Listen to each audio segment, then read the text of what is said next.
My mom thinks my son is too girlish. I have an 8-year-old son who just started at a new school. He's doing great except for one big problem, my super involved family. My mom and older sister love being part of the school. They volunteer for everything, bake sales, lunch duty, events, you name it. But they've always had strong opinions about how I raise my son, and now that they're involved in his school, it's gotten worse.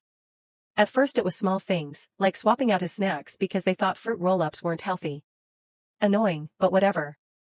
But then they started showing up at recess and trying to make him play with kids he didn't like because they thought he needed more friends. One time my mom even made him hand out homemade motivational cards to every kid in his class. He was so embarrassed. The worst part?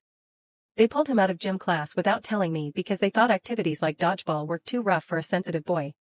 Instead, they signed him up for a crafting club because they said it was more appropriate. My son came home crying because he loves dodgeball. But my mom told him it wasn't manly. That was the last straw.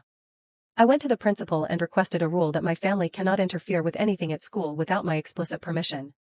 The principal agreed, and now they can't change my son's activities, lunch, or anything else.